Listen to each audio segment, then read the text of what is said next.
Okay, hello everybody, and welcome to Career Expert Roundtable. I am Bill, and with me, as always, is Abby from Life Work Balance. And we are here with this is episode 16 with the topic "How to Get Hired in 2025," a very popular topic these days. Yeah. So we are gonna shed some light on that. So Abby is here with me to fully explore this. And I think we bring different perspectives to this. Uh, I'm sort of from the management side, Abby's sort of from the recruitment side. And this is also a, what do you call it? Like a live event. You can comment on this. This is going out live on my channel. It's going out live on Abby's channel. So for wherever you're watching this from, you should see a chat box or a chat field. Get in the chat and ask us questions because we have less of a pre-prepared agenda today. This is more of kind of playing it by ear and responding to your questions. So whatever you're wondering about, whatever you're struggling with, let us know, okay? And we will do our best to help you out. Okay, so how to get hired in 2025. Things are changing, and yet a lot of things are exactly the same. And it's an interesting mix. Why Yes. don't you Well, start Bill, us off with this, Abby? yeah, I'd be curious to know, based on your experience in management, Hmm. when, from a trend perspective, when was the most popular time for hiring? Like looking back on your experience. The most popular time for hiring, like when they hired the most people, you mean? Like that Yeah. kind of thing? Yep. Beginning of the year. Well, it was, I mean, the 2010s were a good decade for the most part. We were seeing a relative economic boom Mhm. across the board. And so I mean, there was a steady, as I recall, it was kind of a steady kind of hiring Mhm. trend. We had turnover, we had people leave and stuff for a variety of reasons, but it was more or less stable. And we were hiring, like what I was dealing with, we were hiring maybe two people a year, two, three, four people a year, something like that sometimes, but about that. And it seemed stable for about 10 years. So not a lot of like major crises or really disruptive things happening. It Yeah. seemed pretty steady. That was my experience. Was that kind of your memory of the 2010s kind of in there? Yes. Well, and I think more what I'm getting at is like from a calendar year perspective, Hmm. hiring never stops. There's always going to be, hiring that's taking place constantly throughout the year from, January 1st to December 31st. Yeah, continuous function. Yeah. Yes. Because people turn over throughout the year, sometimes with little to no warning. And so there's always a need for hiring. I guess what I was more getting at was like for the organizations that I've worked for, while there has been that continuous hiring, there are sometimes times throughout the year that are more popular for hiring. Yeah. Many times that's associated with the start of the year, so the beginning of 2025 in this case, because maybe budget cycle has reset. The fiscal year is starting with the calendar year. So, Yeah. I also worked in academia. And so a lot of times grants would start at the beginning of the year. So you would want to get people hired around the first of the year. And so we're still kind of in that phase right now for 2025. It's one Yeah. of the most popular times of the year to hire people. That doesn't mean that you're missing your chance if you're not getting hired right now. It just means that there's probably more volume of applications open than if you were to look at December 31st. Yeah. Most hiring, I think, slows down towards the end of the year because of the holiday season and then really ramps back up at the beginning of the year. And I think that's primarily because of budgets and funding that is occurring for a lot of organizations.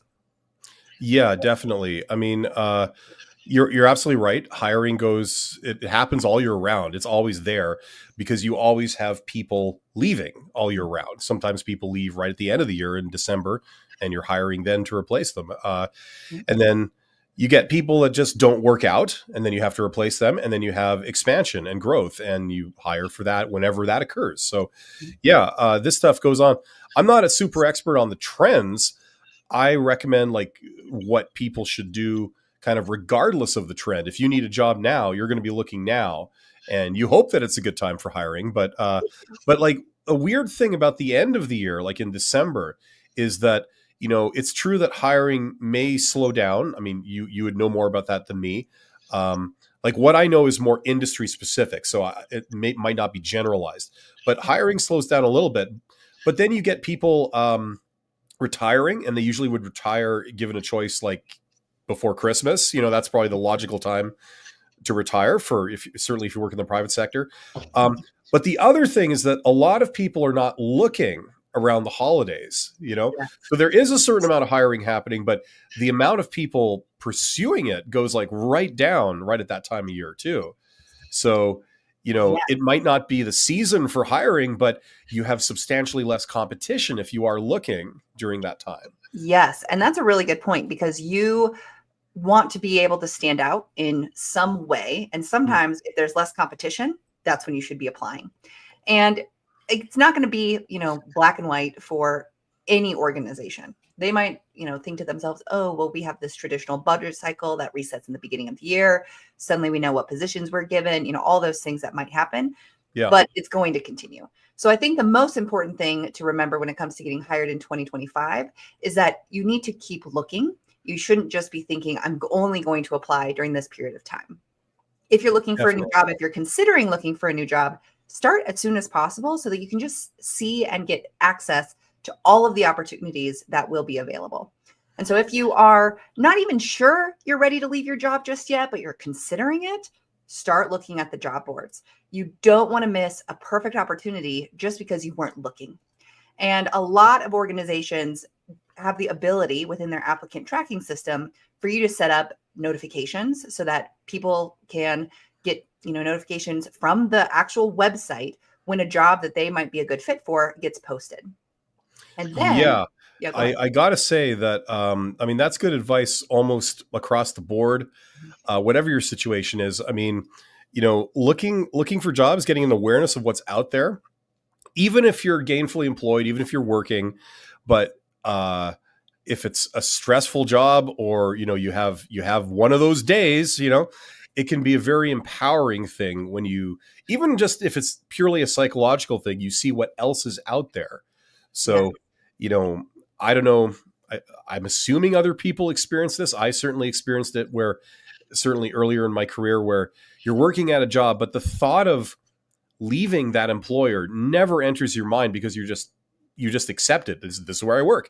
And Mhm. that can probably, in a bad way, it can lead you to staying, perhaps, when it might be it might be better for you to look for something else. Yeah. So, it's always good to look. It's very empowering, gives you options, and you're aware of what other things that are out there. So Yes. Well, and I that's believe good. Microsoft just released a report, a study they did. Hmm. And I don't know if it was specifically about Microsoft employees, but I think it was just published by Microsoft, where they basically said that if you want a salary increase, then you're going to have to leave your job. The chances of you getting a meaningful salary increase by staying in your current job and just wanting to promote within is relatively low. So that's usually the first thing that comes to mind for people. I mean, the number one reason people leave their jobs is because of bad leadership. Usually it's a bad relationship with their direct supervisor. Yeah. And then after that is feeling like they're not valued enough and not getting compensated fairly. And so if you have this sense of loyalty to your organization, which is great, I'm not saying you shouldn't be loyal to your organization, but just know that that could be holding you back.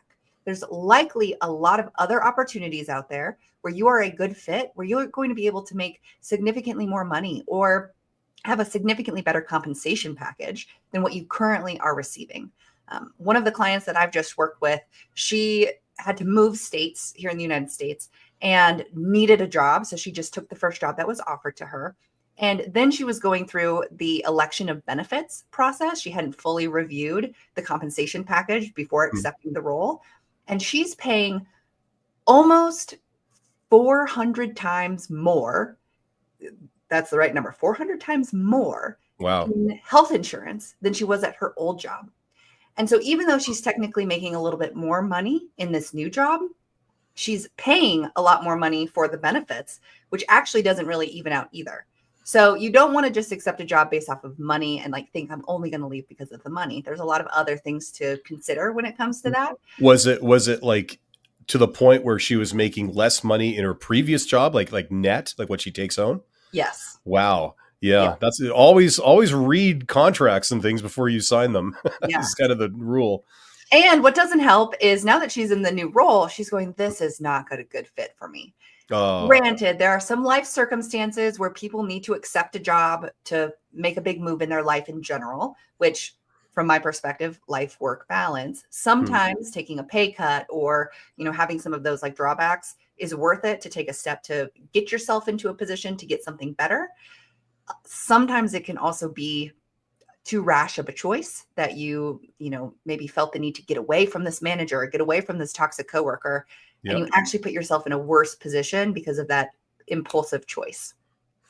Yeah. For me personally, I did that and it was shift work, getting out of shift work. Yeah. I worked in the railroad. They pay you very, very good and very, very well, but you're there like, 20, like nothing is sacred. No holiday is sacred. No time of day is sacred. You could be on the midnight shift where you sleep all day and you work all night and then they call you in at 2 in the afternoon and, you know, like repeatedly, constantly, Mhm. and it's like, try doing that and then trying having, say, a family at the same time. It's very, very, very hard to balance. So yeah. Yep. Um, yeah, always, always read your contracts or things that people are offering.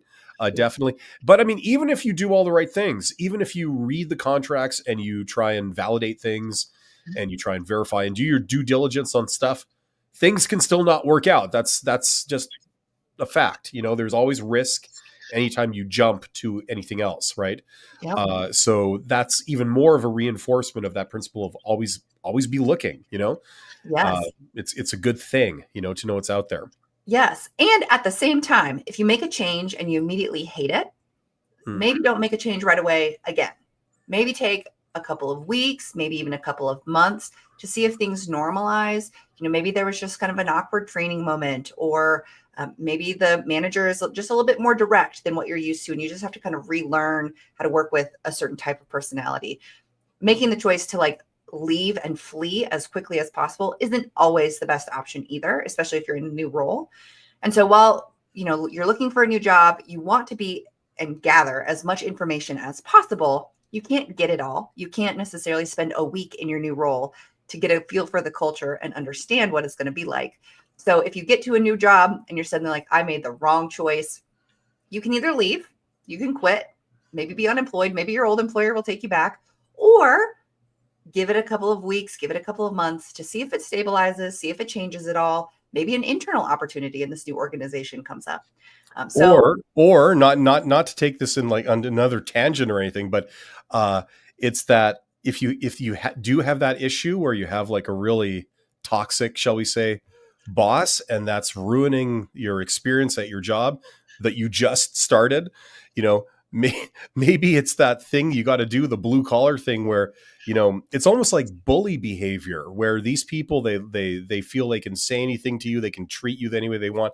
You go to their office or whatever, you give it all right back to them one time, and then they realize, oh, I better watch my P's and Q's with that person because they fight back, and yeah, then they leave you alone. I've had to go through that. It's like an initiation process. I had to go through that back in the day with so many people, and they just leave you alone. All of a sudden they're smiling, hey, when you show up, meanwhile they were the biggest bullies that were taking advantage of their position, that you've yeah, ever seen, yeah, but yeah, you figure it out. Like a lot of big decisions, I mean, the way I see it, a lot of big decisions, you kind of sleep on it. You don't just do a knee jerk kind of immediate emotional reaction and quit your job.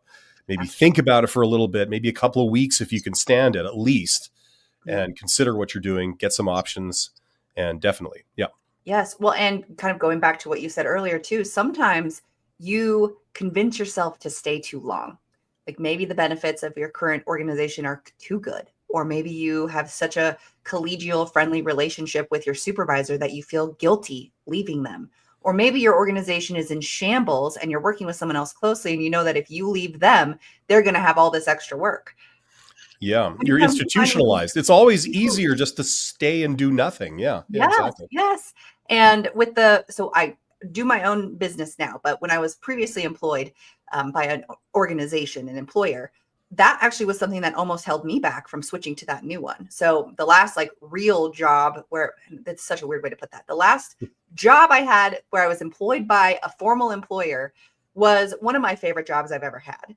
Oh, And that's I good. almost didn't accept it because the benefits at the new organization were worse than the benefits at the old organization.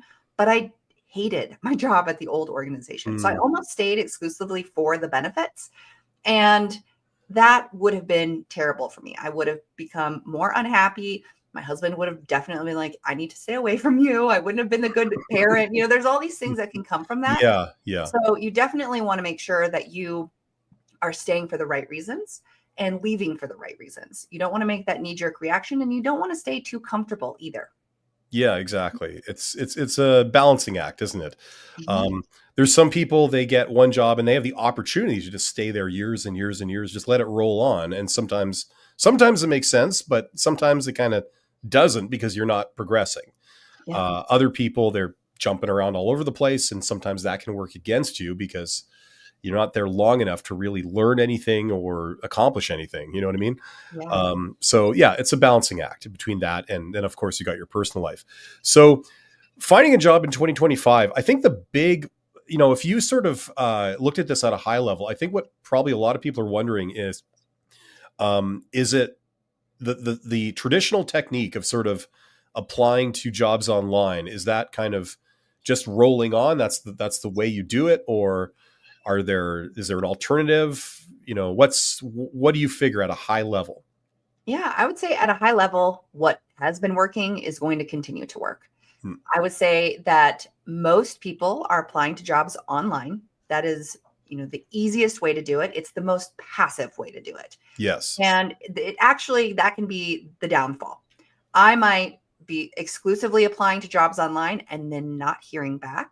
And so in 2025, what I would challenge people to do is take a more active role in their job search. If they know that they're wanting to take the next step in their career or change industries or something like that, it's so much more than just going to a website and submitting an application blindly. There's such an important aspect that networking brings to the job search. And if people are not utilizing their network, then it's going to be a long process. And this was something that I wanted to bring up earlier, but forgot, which is a time to fill number for most recruiters. So when you're looking to fill a position, you have a time to fill like number that you want to try to stick to. Many times that time to fill, which is the time the position becomes vacant to the time that it actually gets filled by another person and they start in the role, is like 60 to 90 days. So Hmm. can be a long time. Now, on the short end, it's probably 60 because someone quits. They might give their 2 weeks notice. Then you get the job posting, so then it makes sense as to why it could take 2 months for you to fill a position. And that's on the fast end. Yeah. In organizations, at least in the federal government here in the United States, it can take months Yeah. before someone is actually brought on. And so that's the other thing to keep in mind is if you're going to be applying online, then you're kind of going to be expected to just deal with the silence until you hear something. You're at the beck and call of the organization, of a recruiter that you don't know, of an online application program that may or may not filter your resume in or out. So if you have a network where you can have a person in an organization that you can contact directly to help give you some information and insights about where your application is and how long the process is expected to take, that can make the whole job search process significantly more enjoyable and less worry, less anxiety, less stress, all that. Yeah, it's interesting hearing you advocate for more of networking. I kind of figured that, just as a former recruiter, you'd be more like, post to jobs where it's at. That's how you do this. That's how everybody does it. Um, I mean, I push the networking thing quite heavily, but Yeah. I find it's hard because there's a lot of people that don't understand what it is. They think, first of all, they think it's like nepotism and stuff like that. And then you get people that don't understand how to do it, like at all, like to an extreme degree. Like, how do I, do this? Yes. Um, and so there's a lot of resistance, I find, to that, when you kind of try and encourage people to look more into this, especially younger people. For whatever reason, there seems to be quite a lot of resistance to that. And then you get the element of, a lot of people on the internet, I don't have any stats on this, I don't know, but at a guess, I would suspect that it's slanted to having more introverts on the internet looking at YouTube videos, this kind of thing. I imagine the extroverts are out there talking to people in the flesh, it's the introverts that are just on their phone or on their computer, like trying to get the same information. So trying to convince an introvert that, the way you're going to get your next job is through some form of networking. I have found it's a very tough sell. You get a lot of people pushing back on this, and it's almost like an ideological thing, Yes.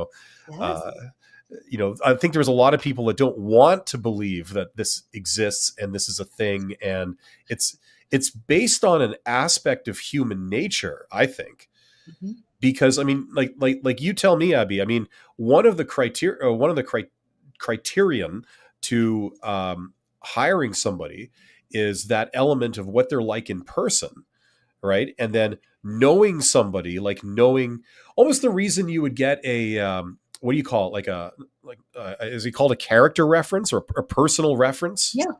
Yeah, like you talk to someone who's known this person for 20 years, and on the phone, and you ask them, like, so are they punctual, are they reliable, what would you say about them? It's because it really matters who that person is, and as opposed to who they are on paper. Like, you might have this degree and this skill, but that doesn't mean that you're going to be good in this job by far. Yeah. And I think there's a lot of people on the internet that either they don't realize this or they don't want to believe it. You know what I mean? So that's As an the question. introvert, I'm Hmm. totally resonating with all the things you say because it is my worst nightmare to hear that networking is the thing to do. And people Yeah. might not even believe that I'm an introvert, but I am. I recharge my batteries by being by myself and, reading books or taking a bath, those sorts of things. And being with people, especially if I don't know them, is total cringe. So I have no desire to put myself out there and go to a networking event or even a professional association event and talk to people I don't know. I want to stick with my people who I know, who I'm comfortable with, and not break out of my safe little group. And at the same time, my safe little group probably isn't changing all that much. So I'm not going to have the same opportunities that I might have if I push myself out of my comfort zone and go talk to that person over there who might be doing a job that is similar to mine at an organization that I really admire. And so networking isn't just schmoozing people. It isn't just asking them for a job. It's building relationships with people that is kind of a two-way street. I can provide value to them. They can provide value to me. We're not immediately going to be engaging in this relationship expecting value from the other person, but it's truly just genuinely caring about the other person, what they're doing, what matters to them, things they've noticed. And so as an introvert, the way that I've kind of gotten myself over that fear of meeting people in my field or in my industry and like pushing myself to build my network is focus on them from a psychological perspective. And this is something that's true for interviewing too. So I'll loop back to it. Hmm. People like feeling like they matter. People want to be heard. They want to be listened to. They want to feel like they can provide value.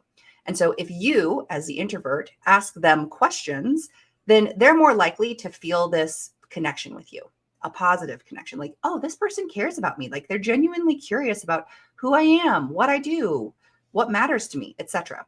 Yeah.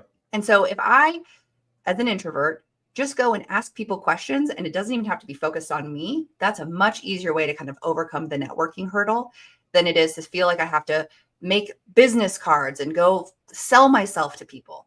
No, it's just as simple as introducing yourself and getting to know them.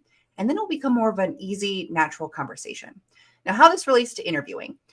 What my most popular video that I have on my channel is all about questions to ask at the end of an interview.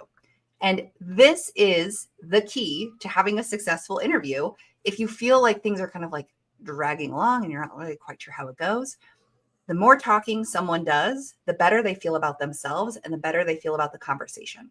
So at the end of an interview, if you can get the interviewer talking about themselves, they're probably going to feel like the interview went well. So that's like a psychological trick that people can use during their interview process to have it feel like it was a positive, lasting good impression and hopefully get a call back. Yeah, I would extend that to say, in the interview where they just fire questions at you and they say, usually they're pretty specific questions or they're canned questions, and it can be kind of uninspiring to answer. Um, I would tack the question on at the end of your answer.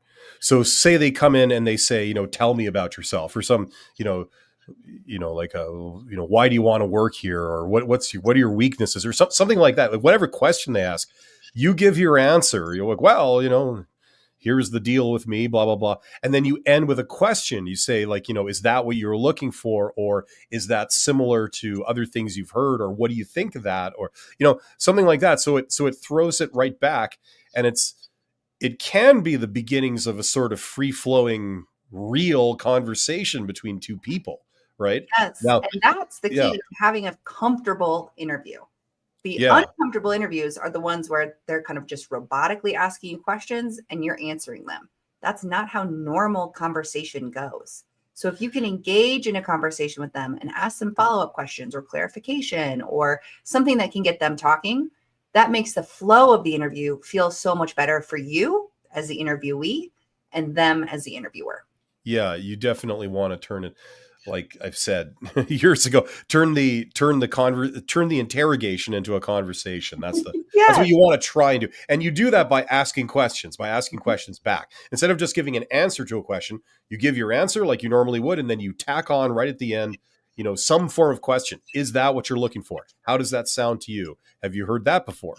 Yes. Something like that. And I if see you're that. an introvert and you are worried about the conversational aspect of it, and maybe not even an introvert is a good way to say it, because I know lots of extroverts who are not great at conversation because they focus on themselves sometimes or just can derail the conversation. But if you're feeling a little bit nervous about this, have like 6 generic questions that are open-ended. That means that there's not a yes or no answer to that question, that you can just have on a piece of paper that you could just ask a bunch of people kind of in a row. So I might go to a event for a professional affiliation that I'm a part of and go talk to one person, and I have these very generic questions. I kind of get through them. They might ask me some questions. We have some conversation. Then I say, well, thank you so much for your time. It was great to talk to you. We part ways, and then I go ask the same questions to someone else. So you can have 6 relatively generic open-ended questions prepared that you could then ask someone in any capacity. Yeah, makes sense. Or you could just have a default thing ready. Like, what do you think of that? Huh? What do you think of that? What do you think of them apples after you Tell me finish your question? more. There you go. It'll start a conversation, or at least it'll shake things up a bit. Yes. How do you say this? Tejas says how to stay confident throughout. So this is the interview we're talking about. Do you Maybe want to? even the job search process. Yeah. Well, if it's okay, if it's an interview, I would say simple practice. Mm-hmm. You do enough preparation for something, whether it's public speaking, job interviews, presentations, whatever. You do enough preparation, you'll get good. You'll feel that you're good. And then the confidence just follows once you feel that you're doing a good job. Yep. If you've done mock interviews, you can hire a professional to help you with that. I think, do you do that, Abby? Do you offer that as one of your services? Yeah. Okay. So, for example, you could go to Abby's channel. You could engage her, and these are services she provides. Or if you want to go downscale, you could grab a friend or family member, but somebody that will do a pretend job interview with you. You give them questions, or you get them to make up the questions, and then you do it like it's a real thing. And if it feels weird and uncomfortable, that's actually good, because it's simulating a real job interview where you might not be able to think on your feet when you got people staring at you and stuff like that. So practice. Don't just do 1 or 2. Do like 1 or 2 every day for like 2 weeks if you can. And by the end of 2 weeks of doing like at least 28 interviews back to back, you'll know how to answer a lot of the questions because you've been through it so many times. You know the drill, right? And that's where the confidence comes. Yes. If it's the job interview do you want to take that, Abby? The job interview process, how to stay confident throughout? Yeah. Well, so first of all, the job interview the job search process takes a while. There might be times where you apply to a job, you get an interview in the first week, you get to the second interview, final interview, etc., and then you get the job. That doesn't usually happen that way. Usually you have to apply to multiple jobs. You'll have complete radio silence from some. You might have an immediate response from others. You might have to wait a while. So we can become our own worst enemy by kind of catastrophizing what is going on. So I actually recorded a video today about this exact process that will be posted in a couple of weeks. But how do you kind of stay confident when you're hearing nothing or when you've been rejected? And so the first thing is find jobs that actually align with what you do and how you do them. So you don't want to apply to a job that you're underqualified for, because if you're underqualified, you're going to get, rejected right away. At the same time, sometimes you don't need to be fully qualified to apply for a job. When I say you want to make sure that you are actually qualified for it, you want to make sure you meet every minimum qualification. So many times that will be like a number of years of experience or a certain type of a degree that you should hold. So make sure that you meet the minimum qualifications. Then from there, you kind of review the job postings that you're applying to, and you can start to tell yourself how you can successfully do each of the bullet points. You like mentally build yourself up with your experience, and you can translate it to this new role. Then you go into the interview process. Practice, practice, practice. If you wing an interview, the chances of it going well are slim. Not impossible, but slim, especially if it's been a while since you've interviewed. These are probably people who you've never met before. And as a side note, if it's an internal interview and you do know the people, that can also be a major issue because you might be too comfortable with them. So you've got to kind of put on this like professional show for anyone that you're interviewing with. And then let's say you get a rejection. What do you do then? Hopefully you can ask for feedback, and then you either analyze it or you move on. You don't necessarily need to internalize this feedback. There's lots of reasons why people aren't chosen for a role. It can be anything from just wrong fit for the position. It could be, maybe there was an internal candidate, maybe they had a budget freeze and they no longer are hiring for this role. So there's a lot of things that could go into why they're not choosing you.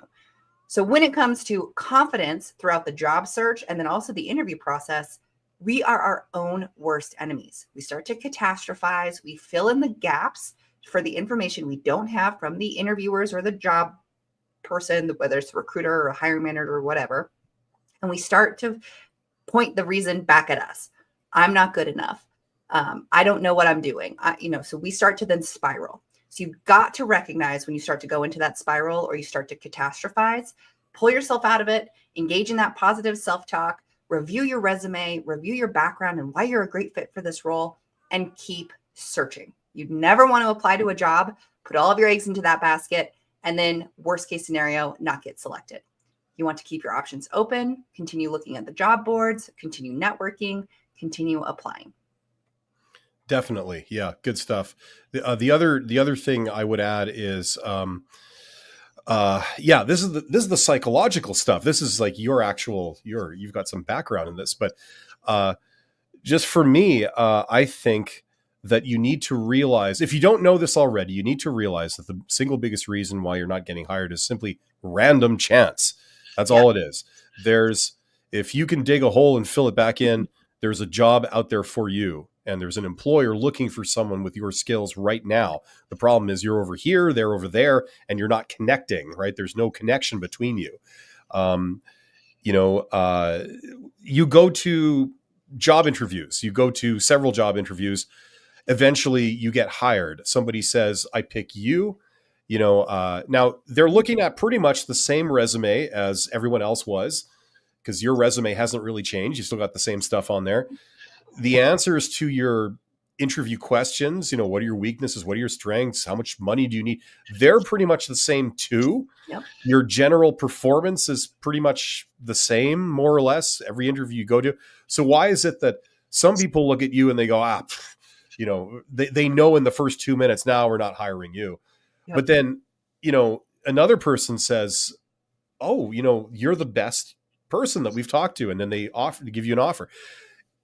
Why is you haven't changed? So what's changed? It's the employer that's changed. It's just random chance who's out there looking and who you end up in front of. And you do this sooner or later, you're going to be in front of the right person that just happens to be looking for what you have. It's not like you've done anything different or you haven't done some genius move. It just, those others, they just happen to be looking for things that you don't have. Yes. Yeah, and sometimes it's actually a compliment because they're looking for pretty screwed up stuff, you know? Mhm. Yeah. You get in front of the right person, they hire you, and the whole thing is over, and you don't have to worry about it anymore. It's just random chance. And I Yeah. know it's hard to keep this, like, you can think this with your brain, but it's hard to feel this as you go through this process where you're being rejected constantly. It And can if be you've been very tough. previously employed, like if you're currently searching for a new job and you're currently employed, or maybe layoffs occurred, you already went through the process of getting a job and having someone say, I pick you, I choose you. So it's not, I mean, there might be people out there who have never had a job before and are experiencing rejection or are not getting picked. So I'm not discounting that at all. But if you look back, there have been many times where you have been selected. And so we need to kind of rely and remember those moments. And this, conversation is flowing great into this next question, which is how to recover after getting a rejection. And we just have to remind ourselves that it's probably not personal. There are so many factors at play. There are the biases of the interviewers and the organizations that we've applied to.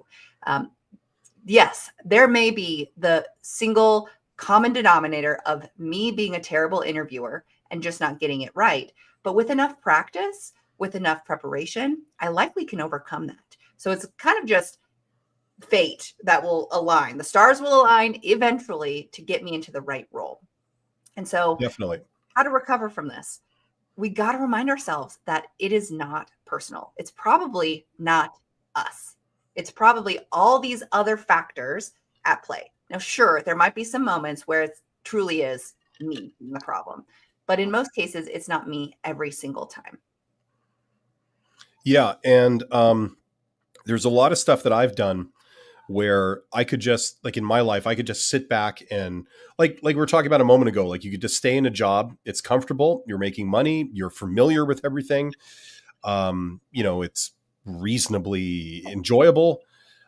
So why rock the boat? Like, why look elsewhere Yeah. to jump from this into something that it could be good, it could be bad. You don't know.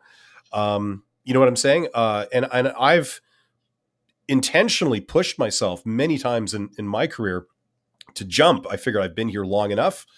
I mean, yes, it's really good. I could stay here for 10 and certainly another 10 years. But there's a limit to how much I'd be learning and how far my career would be progressing. And so I've pushed myself. I've also done entrepreneurship type stuff where you try a bunch of stuff and it results in failure. It results in a lot of things not working out. So just like you apply to a lot of jobs and you get a ton of rejections, Yeah. when you try a bunch of stuff, you get a ton of things that fail, right? Mhm. And that's a big question: how to recover after getting a lot of rejection. Now, I'm not a psychologist, I'm not a therapist, and I'm probably not that sophisticated of a person when it comes to emotional intelligence, being a more technical person and being a guy. But what I found for myself is that, like, I can't control my feelings. I can't control how I feel. I can't sort of pep talk myself and change how I'm feeling just because I don't want to feel like that. I do have control over my actions. I don't have control over my feelings. So I try and force myself to do things that result in me feeling better. Like, if you come home after a hard day or you've just received a job rejection notice or something, I'll do things like I'll force myself to go watch like a favorite TV show or something, like a comedy or whatever, because it makes you feel good. You start laughing, even if you really don't feel like it in the moment. Like, you feel you got black clouds over you. I'll force myself to do that. I force myself to put on a sweater. You feel warmer a little bit. Go have a bath or something. Whatever. And if you do I took this to the point where I had like a big checklist because this was happening so often, and I'd come home and I just do the checklist, all Yeah. these different things, and it would help a bit. It would help. You'd be a human being again. You could interact with other people. Like, you didn't feel great. It didn't completely eliminate the problem. I also found that, after a good night's sleep, you tend to feel better the next day. There's no limit to what you can do that day if you've Yeah. just had like a real blow, like an emotional blow to, like, gut punch. Um, Yes. Well, and and it it's seems, hard because you're doing this all the time, right? yes. And it seems so easy, but there's or the meta analysis was conducted, which is basically a research study that studies research. And this research team decided to look at over 230 to 250 different studies. And they found that there was a commonality between it that basically said that we as humans focus on the negative rather than the positive. And it's to such a degree that we need to have 5 positive events happen in our life to counteract Welcome to my world. one negative event. And so it makes sense, right? From an evolutionary perspective, if I see a saber-toothed tiger, I need it to kick in to say, you need to run for your life, rather than being like, oh, what a cute kitty. I'm going to pet this one. Like, Go up and pet makes the sense. saber-tooth. Yeah. Yeah, I could go and pet it, and then I would be no more. Natural So selection takes its course. Yeah. yeah. So from an evolutionary perspective, if I can get that word right, we need 5 positive experiences to counteract the impact of one negative experience, because our brain so easily focuses on the negative. So if you are going through the job search, you need to build in positive experiences. You can do this by like creating a folder on your computer or a journal where you can capture the positive things that are happening during your day or during the job search. You can, do something that you love, like go for a walk or watch a TV show or talk to friends. So you need to build in positive experiences to help your brain counteract the impact of those few and far between negative experiences. I might have great interviews and have, 5 really great pieces of feedback for myself, and then get rejected. And that one rejection will wipe out those positive experiences. So we need to build in the positivity, not to say that we have to ignore the feelings that the rejection causes or anything like that, but just know that our brain is going to focus on the negativity rather than the positivity. So we need to build in the counterbalance. Yeah, I agree. I think that, it's strange because when you sit back and you talk about this stuff, it sounds to a degree, it sounds self-evident, but I think the real challenge is in the moment when you've received a rejection letter, you don't feel like doing any of those things. No. You feel like you're in a very dark place, you're pissed off, and the last thing you want is go and like hang out with people and laugh and joke. Like, it's the complete opposite of what you feel. You don't even know if you could, if you're forced to. But the point is, in my opinion, and I think in Abby's, you should force yourself. You should force artificially to include that stuff, and that will help you. And expect it. Like, as a part of the job search, you are going to experience rejection. Rejection hurts. It doesn't feel good. We have probably been like fantasizing about what it would be like to be in this new role and working for this new company and what the salary increase might look like and the culture and all those things. So like we have been going through this process and suddenly it's been ripped away from us and it hurts. It stings. We're grieving the loss of this potential thing. At the same time, we need to expect it. And then when it doesn't happen, it's going to be such like a positive experience, like, holy cow, I made it through the interview process. Like I really was able to convince them that I'm the right fit for this position.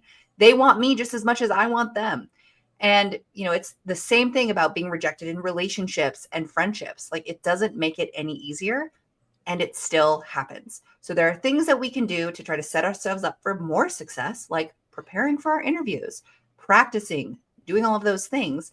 And even when we've got it perfect, that still doesn't even ensure that success will come. Yeah, then you have, once you're rejected, then you have fantasies of another kind with the employer, right? Going down and going 5 rounds. Give me 5 minutes with that person in a room, and that's my fantasy now. Yeah. Wahaha, all in good fun.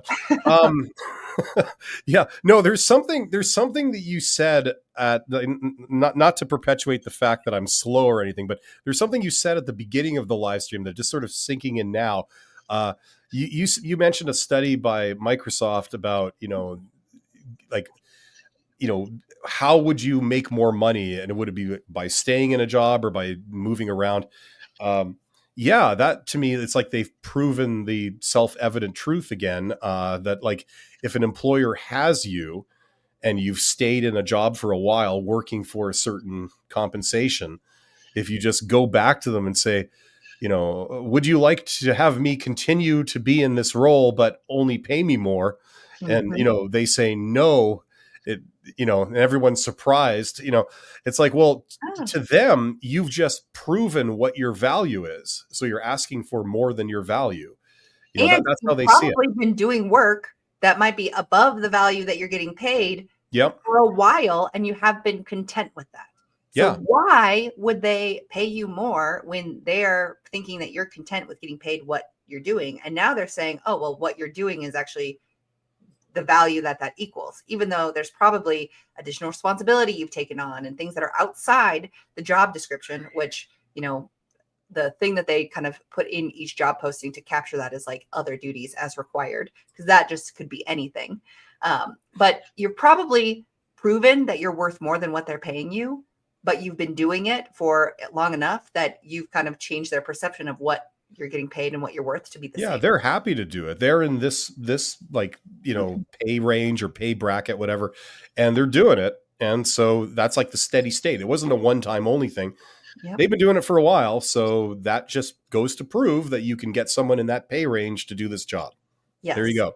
And And if you have a really good supervisor, which again, having a bad relationship with your supervisor is the number one reason people leave their jobs. But yeah, if you have a really good relationship with your supervisor, they will be happy for you when you find a better opportunity. If they flip on you and they're suddenly vindictive or they're retaliating in some way, that was who they were the whole time. And the only reason that you had this good relationship with them is because you were performing to get them what they wanted. And so now that you're suddenly of no value to them, they're going to kick you to the curb. And it's a good they're thing that you're evil getting and that. must be stopped. Yes. Yes. Yes. No, that's the reality. And from the manager's perspective, a lot of response from a worker being told that, no, I'm sorry, it's not in the budget. I'd like to give you a raise, but I can't. You walk away with a no, regardless of how it's phrased. The thing that you hear a lot is, okay, well then I'm going to leave or something like that. And from the manager's perspective, that like over 90% of the time, that's a bluff. People aren't actually going to leave. So they call that bluff. They're comfortable saying no because they know that over 90% of the time, you're just going to stay where you are and you'll shut up and you'll do your job and you'll accept the pay that you're given. That's what's going on the other side. And, the other thing is that it's interesting. Microsoft is proving this because back in the day, I don't know if they still do this, but Microsoft did this thing called stack ranking. That's what they were calling it at the time. I'm not sure if they've changed that term, but that's where like GE and a few other companies did that at the time, where every year they rank their employees in every department as like A, B, and C, right? And every manager, you have to have like 10% of your employees have to be A's. You can't just have no A's, and 10% have to be C's. You can't just have no C's. And then the C's are eliminated. So every year that's what they would do. And it sounds good on paper, that you're finding the underperformers and you're getting rid of them and you're hiring new people. So you're trying to improve your workforce. On paper, it sounds great.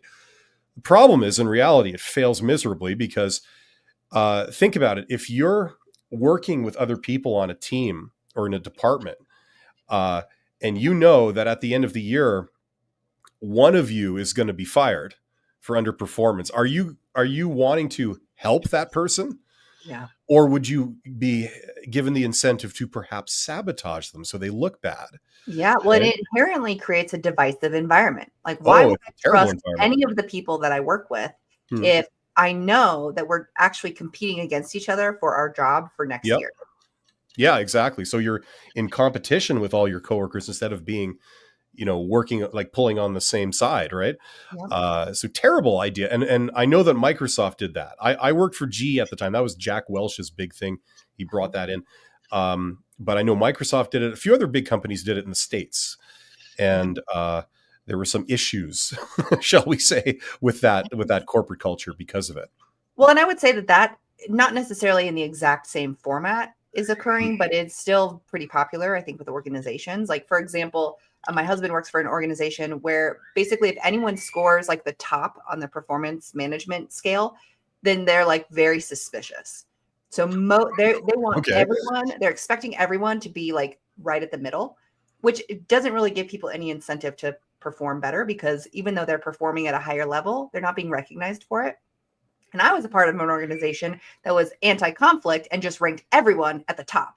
So there Yeah. was also then no incentive to actually do more than what was expected of you, because you knew that Joe Schmo, who was barely doing the minimum to get by, was going to get the same performance ranking as, you know, John Smith, who decided to do above and beyond, exceeding expectations. So I think from a performance management perspective, and this could get us onto a whole different topic, it's really important to use that strategically to motivate and then also reward people in the right ways, rather than just have it be like the checkbox you have to do each year.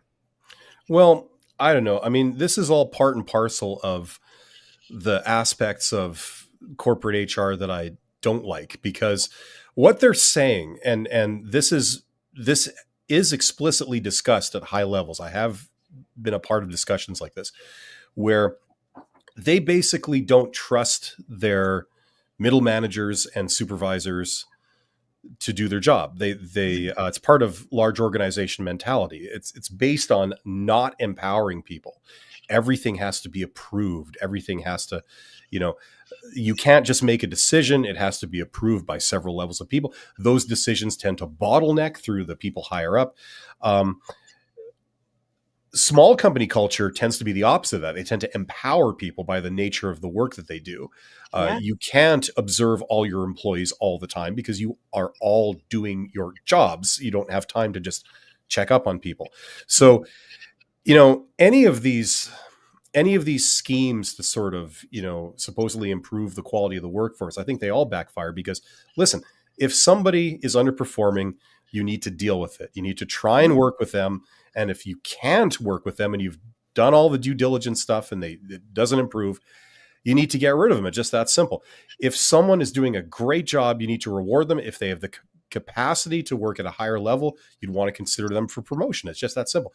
If you have a department full of underperforming people, you got to handle it that way. If you have a department full of overperforming people, you've got to handle it that way. But it's these artificial sort of constraints where they say you have to do it this way, regardless of the situation in which you're put and what you have to contend with. You must handle it always this way. And it's just, the solution, I think, is to train people in how to manage, and then get the hell out of their way and let them handle their situation accordingly. And if the performance of that unit goes down with them in charge, then they're responsible for that. And you have to make a change, you know? But 100%. anyway, I could go on. I'm just going off on a tangent there. Oh my gosh, me too. That's one of my favorite topics to talk about, which is completely unrelated to how to get hired in 2025. Yeah. It's something to kind of keep in mind when you are in a role, whether it's your current role or a new role, that there are always going to be these kind of politics and this bureaucracy at play, regardless of if you're working for a large organization or a small organization, because at some point there's going to be someone stepping on someone else's toes and maybe mishandling a opportunity for growth or development. And yes, it happens. If I could pick what aspect of this we talk about today, it would be the networking thing by far. And just to sort of conclude kind of this last tangent that I went on, the more you know about what happens behind the scenes is good, because with things like networking, you could then contact people at different levels and you could talk to them, and knowing what they have to deal with and knowing how they regard certain things is pretty useful. It can lead to opportunities. Yeah. This is the great thing. I regard networking as sort of going around all the rules of the established HR system. That's what I regard it as. I don't know what you call it. I've always called it the official process, where, you see a job posting, you respond to the job posting in the way that, using the process they've outlined. Usually you send a application to a recruiter, you then interface with the recruiter, and that's as far as it goes. You never actually interface with any of the people higher up that might be the decision makers, because they've sort of obfuscated all that. And there's a reason why, because they don't want those people to be inundated with like 1,000 candidates and all this. Right. But, if you're the one person that contacts a decision maker and says, hi, like, I'm going for this job, and then I have like a very logical, very reasonable question for you. like saying, if I have these skills here, does it make sense for me to apply for this job or not? Something like that, and you get a bit of a rapport with that person. Mhm. That's one way to elevate yourself above the crowd of all the other applicants. And Yes. there's an opportunity for you there. You know what I mean? And It's to not know if this is nepotism going or to anything. be the right organization that you will fit in. And so I was like jotting some notes as you're talking, because I think what's really important about this is networking gives you the opportunity to have some insider knowledge about the organization and the role and the manager that you might be working for and the team that you're working for, where you're going in blind if you don't do any of that networking. So kind of asking to the people who are viewing this stream right now, if you were to try to find a new restaurant to go to, you probably in this day and age aren't just going to show up to a restaurant and hope it's good. You're probably going to look on some platform like Google Maps or Yelp or something like that for reviews of that organization or that restaurant. You'll be looking for certain keywords. You'll, look at the stars ratings. You'll look at the bad reviews and the good reviews. And based off of those reviews, you're going to make your choice to either go there or not go there. Same thing goes with interviews and networking. So if I have a network, then it's basically having like a tap into the organization to know the good things, the bad things, the things that are going to be improved, and to know if that's going to be a good fit for me or not. So one of the things that people can ask at the end of an interview is like, well, tell me about the organizational culture. Well, this is my first interview with someone that I've never talked to before. They're probably going to give me kind of a canned BS response that is going to just placate me, is maybe generic or vague, does give me a lot of information. I would hate to be asked that question, by the way. And like, what are you going to say to someone that you don't know or trust? Oh, it's pretty good. Yeah. Oh, I love working here. It's so great. The people are wonderful. Are they? Yeah, there's just questions that people can't speak freely on. They just can't. It's like you ask somebody, how much money do you make? It's like, oh, I make enough. It's like, you just like if you're a bit more savvy, you would know not to ask that question. It's not going to really get you anywhere, But if I have my network and I have someone who works for this organization and I've built a relationship with them, then I can say, like, what are some of the biggest challenges with the culture of the organization? Like, what's your favorite part about working here and your least favorite part about working here? Because I have a relationship and a rapport built with them already, they're probably going to be more honest with me than if I ask those same questions at the end of an interview with someone who I've met for the first time. So that's why the networking is so critical, because it gives you this insider knowledge that you would not be privy to if you just applied blindly and got an interview. Yeah, it's interesting. It's like, how can you put this? It's like when you're interviewing a candidate in a job interview, the recruiter, I imagine, I know for myself, the hiring manager, this is a highly artificial encounter. Mm-hmm. People are probably lying through their teeth. They're not being genuine, like both sides, just almost like 100% of the time. They're not asking what they really want to know. They're asking the question they should ask. And right? Answering with the response that they should answer with. Exactly. Not a real answer, not an off the cuff, genuine answer, but the crafted, researched answer. That's almost like a weapon. You've crafted this and you're like, okay, They've practiced it. They've had different people hear that, like, in no normal conversation will I already have had multiple times to practice my response to a single question with another person. Yeah. So like, that's the first problem. The second problem is that even, let's pretend that we had like a very open and honest job interview. Let's pretend that exists. And, someone gave me completely honest answers. I asked like completely honest questions that I was actually wanting to know. And, it was a very truthful exchange. Now, you still have the same problem, which is that, okay, the reason this candidate is here is because they need money. That's why they're getting a job, because they need money. Therefore, you question their motivation. Do they really want to work here? You don't know, because what they've said it could be a lie. You don't know if this is really who that person is. Maybe once you hire them, they turn into a completely different person, the real version of them. That's a terrible, rude person that, doesn't show up for work half the Yeah. time, and or comes in and acts like a slob, and really, when customers see that you have that person working, it turns them away. Like, you don't know what you're getting. You really, really don't know who this person is. Mhm. So what we all would want in that situation is to have known this person for a long time, to know who they really are, right? That's really on the forefront of our mind. You know, yes, this is about qualifications, but when you filter all the people that don't have the qualifications out, now you're just dealing with the people who on paper have all the qualifications. Now you got to make a decision between all these candidates. Those are the ones you're interviewing. They are all qualified. Which one is the right person to hire? And you don't know who these people are. Now, let's imagine for a second that you had encountered this person in a different situation, not in a job interview, where the idea that they could work for you never came up. Like, you saw the real, genuine person. They weren't talking to you with the thought, oh, I could end up working for this person, I better say the right thing. That's not anywhere in their mind. You saw the genuine person, right? Would that not be valuable to you in making a decision? Of course it is. Yes. That's why networking helps. Yes. You see who they are, you know? Yes. And you probably have access to like their past work and their accomplishments and their achievements that are not just highly focused on the job that they're applying to.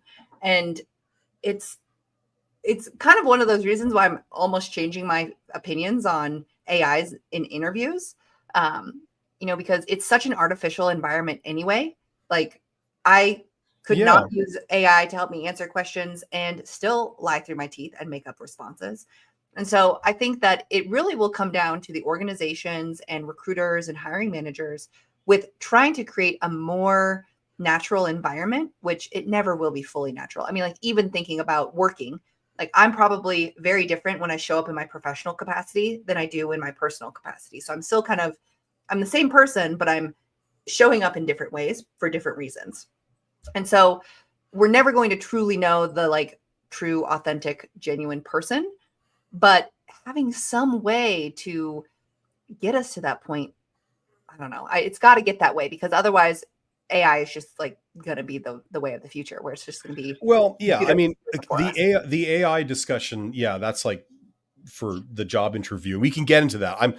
Yes. I hope that I would still. I'm not ready to leave the networking thing. I think No. Yeah. that's important. It's like, imagine if you had one interaction with a decision maker where the the job was not part of it. Like, you weren't aware that there was a job, and they weren't aware that you had become aware that there was a job possibly Yeah. in this, right? It was just a completely different situation. There was a completely different reason to talk to each other. Yep. They get a glimpse into who you are. The problem, like to expand on what I was saying before, I think the recruiter, you don't know if this person has falsified everything on their resume. You don't know if they're, like a maniac. You don't know if they're a criminal. You don't know if they're crazy. You don't know anything about them, and you're trying to like filter those things out.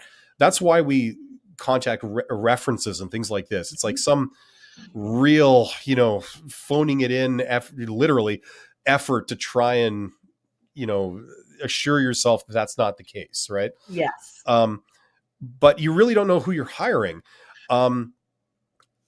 As you climb the ladder, when you hire people, more and more senior people, they have a lot more power. They have a lot more decision making ability that you hire them for. They can like screw a lot of things up if you were to hire someone who's crazy or who has falsified everything on their resume. Yes. It's very important you don't get the wrong person in there, Yes.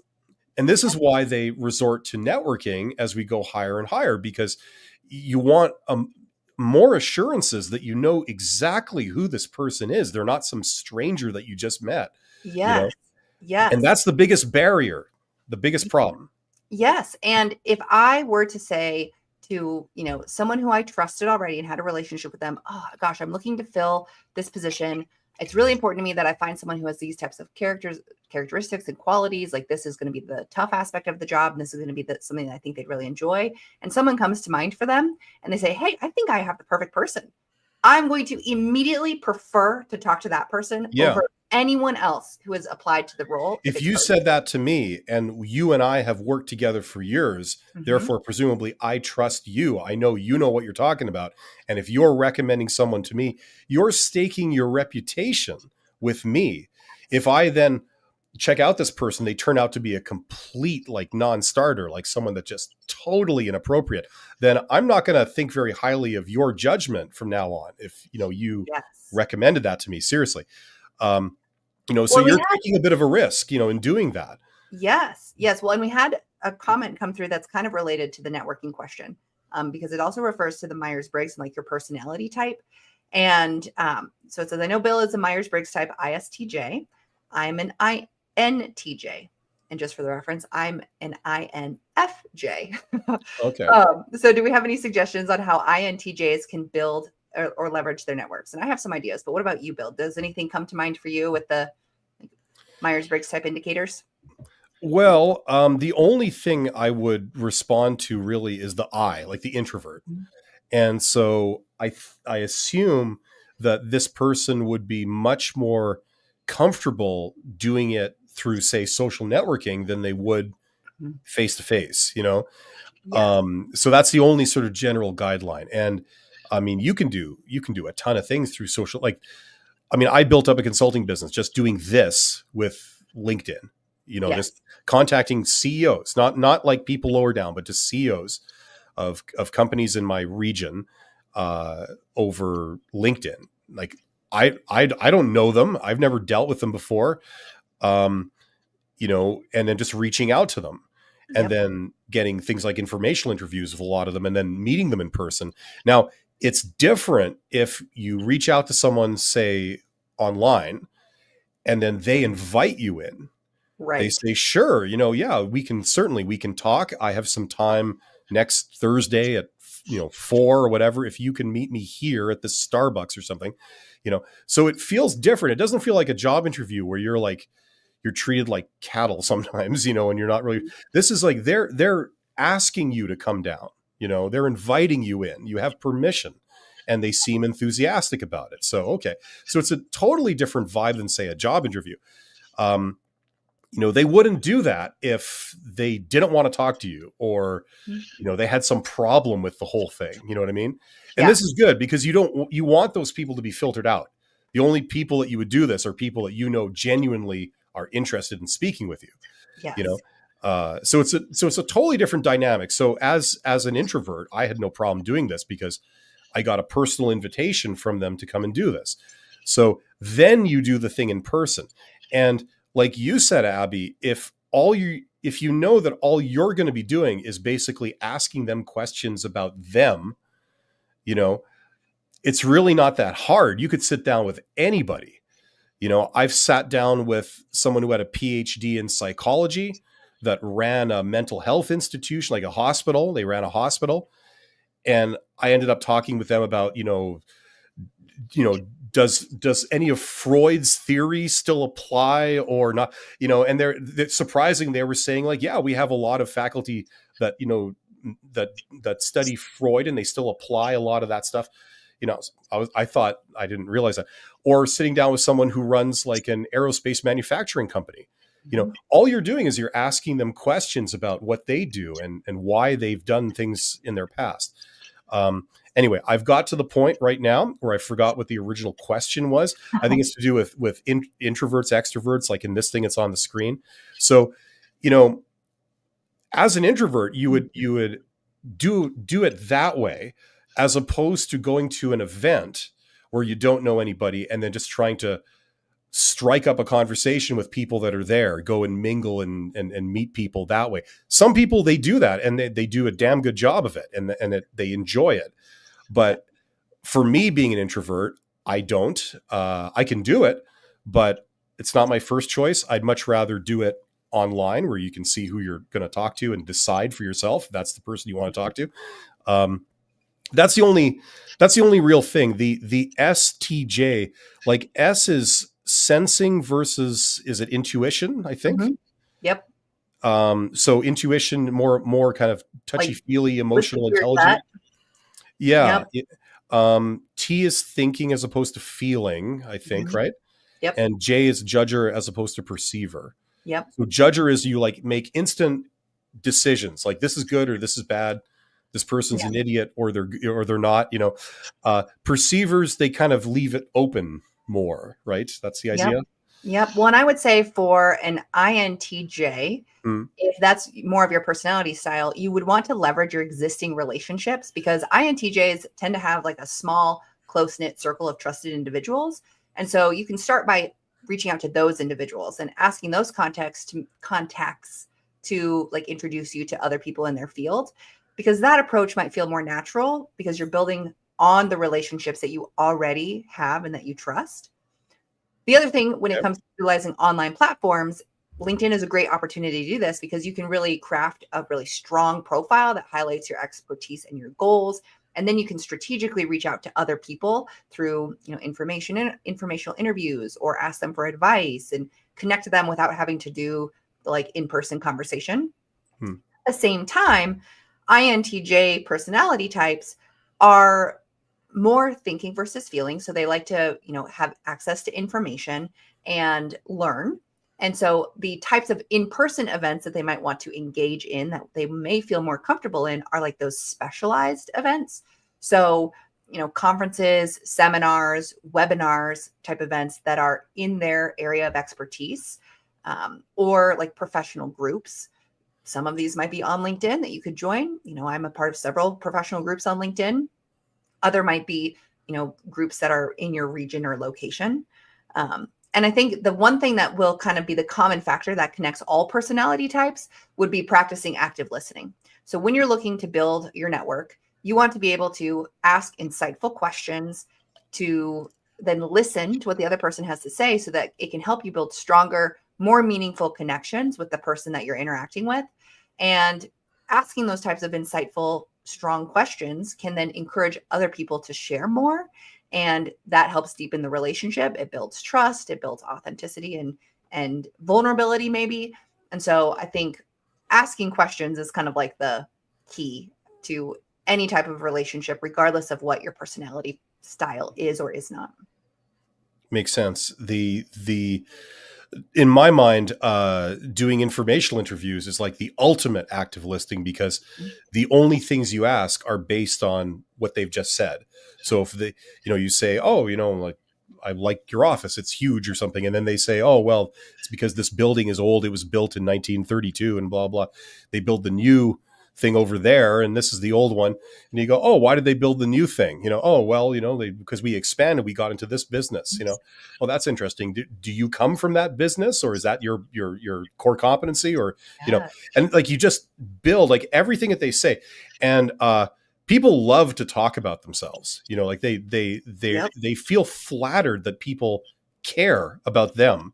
You Yep. know, and so people will love you if you like ask them questions about them. How did you do this? Why did you do that? And you Which say, goes oh, back to asking questions at the end of the interview and leaving a positive impression and that yeah. psychological trick of having them do more talking, which makes them think that the interview went well and they have a more positive feeling about it. Yeah, and it's great because you're learning a lot. Mhm. Like sometimes they're saying trivia that you don't really care about, but you're not going to learn anything talking all about yourself, and people are not going to be really interested in that. So, you know, you learn by getting them to talk about what they did and why they did and how they did it, and and then in there you can show off a little bit of your knowledge and say, well, I know that. Now, that's interesting you say you took that decision because I know that this is the case here with that stuff. Did Mhm. you have any problems with that, or did you find a way around it? And they'll say, oh, well, we found a way around it. So it's like super active listening where it just steers the entire conversation. Yep. Anyway, that's what I learned. I learned how to do that a long time ago, and it's great because they can throw me together with anybody, and I can strike up a conversation with them that they will enjoy, Yes. and I learn from just by simply doing that. And it can go on indefinitely. It can do. And if you're not sure, like even where to start when it comes to active listening, having like a open-ended question, like, oh, tell me more about that. just that kind of prepared. If you're like, I don't know what to ask next, and it seems like there's maybe more that could come from this conversation or comment. So just saying like, oh, tell me more about that. Great open-ended question to say, give me more data, more information, keep talking while I formulate what my next question might be. The last thing I'll say about this particular question from SS is the J part, the judger part. Now, I don't look, I don't know if any of this is true. I'm just sort of guessing, but I'm an extreme kind of judger, and it's been a problem, because the problem is that you don't give anything the benefit of the doubt. You just make a snap decision. And if you don't see instant value or instant merit, you just kind of conclude, oh, this is worthless. This is crap. I don't deal with it. You're worthless. There's no point in talking to you, like that kind of stuff. And obviously you can make the wrong call. Now, everything that we've been talking about this live stream is, whether it's applying for jobs the traditional way through job ads, or it's this kind of networking thing. You have to keep your mind open, because let's say you applied for a job and you got a message back from a recruiter, but it was maybe ambiguous, or maybe they made a bunch of spelling mistakes in their email or something. If you're like a real judger, you'd say, oh, no, you're an idiot. You're incompetent. I'm not going to deal with you. There's no point in pursuing this. Right. And obviously you can be wrong. Impressions can be wrong. It's like the sales process. Salespeople know that, you knock on 100 doors and maybe 5 of them will buy your product. But in order to get to those 5, you have to knock on 100 doors. So the problem is, introverts and judgers, like technical people, they tend to conclude, oh, this is not worth my time. Yeah. Well, if I knock on a door and they say, no, it's not worth my time, therefore this whole activity is worthless and I will not engage in it. Yes. Well, and the judging aspect of this so we've got like the perceivers, which are usually ones who want like more spontaneity to their approach with this. And so the judgers are ones who want like structure and planning and organization. So really, if you can like have some goals oriented with your networking things, like I want to connect with 5 people this year who might be able to help me expand my network, or have more of like a structured and planned approach to their networking, that's where it can really help the judging types versus the perceiving types. Because I want structure. I can't just like wing it when it comes to a networking event and like just hope it goes well. I'm like looking at the list of attendees. I'm like checking, to make sure the time is right. So I'm going to get there on time. I'm going to talk to these people. I'm going to do all these things. So I'm planning and trying to be super organized and strategic about how I'm going to approach it. Whereas the perceivers are winging it. They're happy. Yeah, like I don't know, but I suspect that like perceivers, people that are more like that, they don't make snap judgments, they'd have an easier time with the job search process, because every time you get rejected, it feels like for a judger, it feels like, okay, it's bad that you're rejected, but also you feel like this was a colossal waste of my time. Mm-hmm. I shouldn't have done any of this. I engaged in activity that resulted in nothing. Therefore, it's useless. It's all pointless. And the reality is that that's false. As we all know, in order to get a job, it's very likely that you're going to be rejected several times first, right? Yes. So if you realize, okay, this is statistical probability. If I have, say, a 5% chance in getting the job at the end of an interview, that means, and you can figure this out mathematically, but that means I have to go to a certain number of interviews to have a certain chance of getting a job. So it means I might have to go to, I don't know, 20 interviews for a 95% chance of getting hired or something like that. Yep.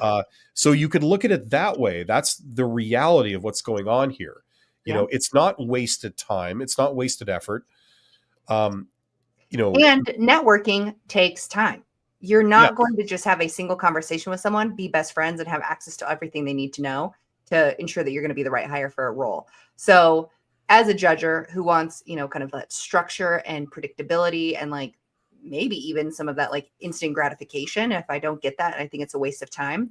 We need to remind ourselves that it's going to take time. months, maybe even years to build up a network that will truly support me in this type of job search Yeah, process. like I was going to say, networking works exactly the same way. You might have to connect with several people Mhm. before it turns into a job opportunity. You know what I mean?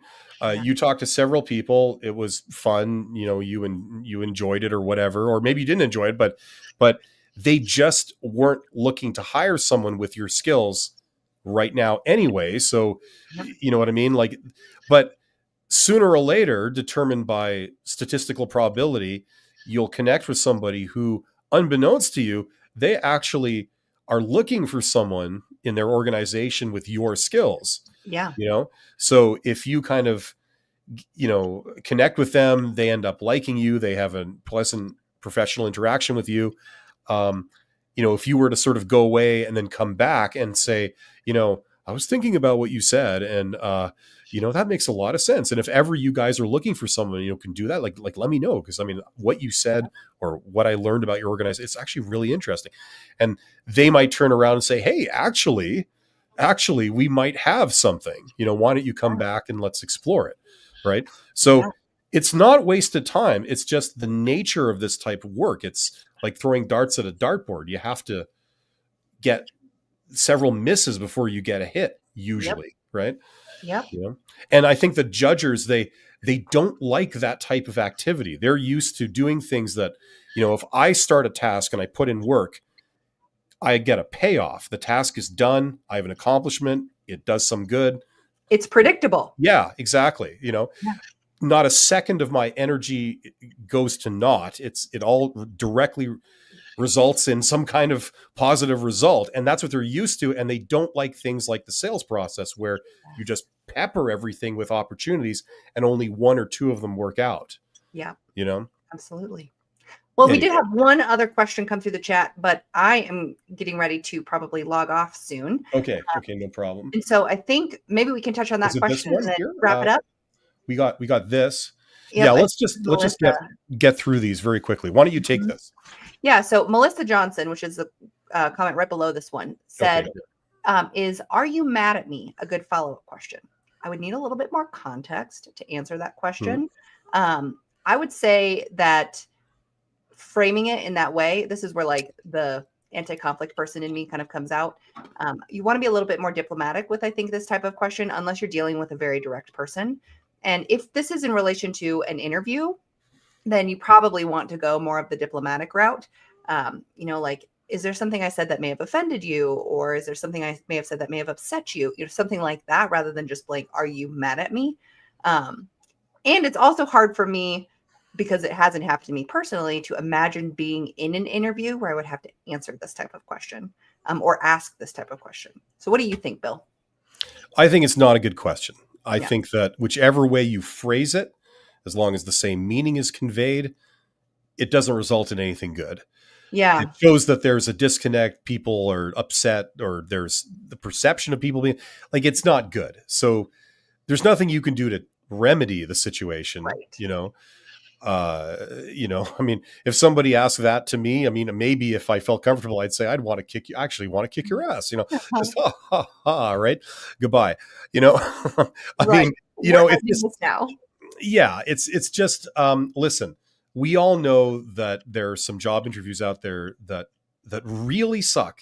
They are uncomfortable, they're tense, they put you on the wrong foot, you maybe inadvertently put them on the wrong foot, they take offense to something that you said that was very benign, but they took it the wrong way or they misheard it. There's all kinds of reasons why these things can be unpleasant and go off the rails, but sort of calling people on it personally is not something that I think will have a positive outcome. Especially during an interview where you don't really know them that well. Maybe you're making a lot of assumptions about it. Yeah. So I would probably not ask it. And then just, if it seems like there's something that was off, ask for some feedback after the interview. If you maybe not say anything, and then if I get a rejection, then ask for feedback. But I agree. I think this type of question needs a little bit more context, because I could see a situation where you might ask it, but I wouldn't never once would it be on my radar as something that would come up regularly. Yeah, if you are going to address it, for me, I would say it would be more of a statement than a question. You would say something like, well, thank you very much for your time. I apologize if I inadvertently offended you, or something like that, like as a statement. Sometimes people use questions as a very hostile thing. Like they might say, "Are you offended?"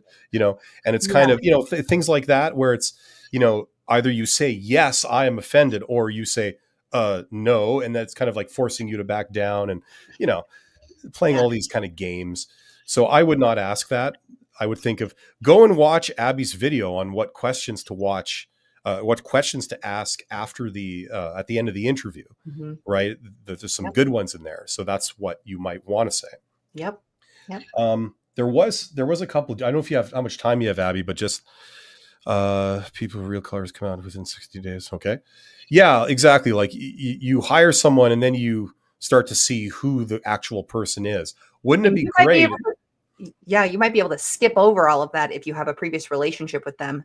Yeah, or From, someone you know and trust has a previous relationship with yeah. them, so you know exactly who you're getting. That's why networking is so powerful. Yeah. It's maybe silly that it is, but it is. What else do we have? SS says some very nice things here. Thank you, SS. Yes. We have We one do have here. one other question that just came through, and I actually have a video on that topic, so I'm searching it. Oh, okay. What do you do? So this is from Catherine. What do you do if you haven't heard, even if the final interview is over a week ago? Okay to ask the HR rep for the status? I would say it's a no, but what would you say, Abby, to that? I would say sometimes they have interviews that are scheduled a couple days apart, and that a week is probably getting on the long end, but I just pasted a link into the chat with just to my video on what to do if you don't hear back. And I think it's fine to follow up. What I would recommend doing is during the interview at the end, asking about next steps to get an idea of what the timeline looks like. And so if they say, oh, well, we're conducting interviews over the next 2 weeks, then of course you're not going to hear back in a week. But if they say we're, wrapping up interviews today, you should hear back in the next 3 days, and then it's a week and you don't hear anything, I would hope that you would actually follow up at that third day mark to say, you said I would hear back in about 3 days. I haven't heard anything. Just wanted to check in, see if there's anything I can clarify for you, and go from there. Here's a question to you, Abby. What, as a recruiter, okay, if you were getting calls from candidates saying, any news yet? Any news yet? Or, following up, did you regard those as kind of annoying, or did you, on one hand, or did you regard them as like, oh no, that's a sign of an inspired, dedicated, candidate that counts in their favor? I would say that counts in their favor because the follow-up is showing this persistence and grit that I would want in a potential employee. So let's say that it's a sales job. I don't want someone who's going into sales to just make one single attempt and then give up. I'd want them to show me that they have this persistence and that they're not afraid to follow up and that they're doing their due diligence. And I think engaging in the follow-up during the interview process demonstrates that. Now, I would say you can try 2 times, maybe 3 times to follow up. And if they give you the same response or they don't respond at all, then that might be an indication that you're not the person, which is why it's so important, going back to what we talked about at the very, very beginning. It's so important to continue applying to jobs and looking for jobs, even if you're in the interview process for some, because if you put all of your eggs into one basket and that ends up not working out, then you have to really there's this lag time between applying to new jobs and getting more interviews. So even if it's a job that you think is going to be the one, continue applying, continue, interviewing for other positions, because this one might not work out. Yeah, you never really know what's going on the other end. I would say for me, if someone asked me, should I follow up, as a general thing, I would say if there's jobs that are really important to you that you interviewed for, like it's a dream job and, you're really hoping it'll work out, definitely, follow up to those. Yeah. But as a general rule, I wouldn't say follow up to every job that you applied for. I think, most of the time, if you don't hear anything back, that's usually a no. That's just unfortunately how these things go. And that's fine.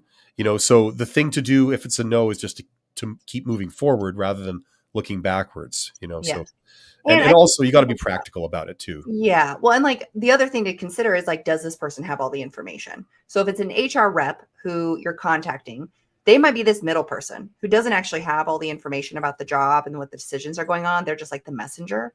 And so they might not be able to provide you with the information that you're hoping to hear. So just keep that in mind. Whereas a recruiter, you know, an HR rep versus a recruiter, the recruiter is probably a little bit more specialized, maybe a little bit more involved in the process. The HR rep might have a lot of other things on their plate, versus the hiring manager whose like goal is to find someone to fill this position as soon as possible. They all may have other things going on that's preventing them from, you know, responding or being a decision maker or knowing the information about the specific job that you're interviewing for. So the best person to probably go to would be the person you were interviewing with, who might actually decide who's hired or not. And ideally, you've already gotten this information during the interview at the end about what next steps look like. So you can have some expectations of how this will all play out. Yeah, that makes a lot of sense. Usually no response or vague responses are them wanting to make sure that someone else is secured first before they tell you no. Definitely. Which I hope isn't the case, but it could be. Yeah. This is a huge topic, this how to get hired in 2025. And I really like how it's gone today. We've sort of gone off on different tangents, but it's been really good. It's been really interesting for me discussing some of the stuff that we have today. I think that we could definitely do this kind of thing again. So hopefully we'll be back with more of these. But we're going to wrap this up because I think you have to get rolling there, Abby. So thanks to everybody who participated in the chat and asked some very intelligent questions. That's great. Thanks to everybody who was tuning into us. We've got like 38 people here right now. Wonderful. So that's really cool. I will be back next week at the same time with another Career Expert Roundtable. In the meantime, check out not just my channel, but Abby's channel. If you're watching this on my channel, check out Abby's channel. As you can see on the screen, it's called Life Work Balance. So Abby is a former recruiter, and she also provides services for like helping you work on your interviewing techniques and all this kind of stuff, coaching people. I don't know if you want to just clarify that right now. Yep. So I am a career and interview coach, and I help people, hopefully just like you, feel more confident and strategically prepare for their job search and interview process. My most popular sessions that I do with people one-on-one are my interview strategy sessions. And this is where we kind of sit down and we can diagnose what might be going on with your interviews, why you're not moving forward in the process, why you're not getting any interviews. We look at your resume, we look at the jobs that you're applying to, or we can specifically prepare for a specific interview. And so I usually will help people answer like super common questions. We'll talk about their strategy to answer super common questions. And then I also provide them with like 30 plus questions after our meeting that are probably questions that will help them prepare for their upcoming interview for a specific role. And so they're behavior-based questions, behavior-based, situation-based, and technical-based questions that I'll send you. And it's a great resource to help you prepare and practice. And I've had people on my channel that like ask me, do I work with people? And I don't provide that service. So for people on my channel, if you're looking for that, go out, check out Abby's channel, and you could do a lot worse than check out some of the services that she has. I know there's some people out there that are having a really tough time and they're just confused as to what perhaps might be the problem.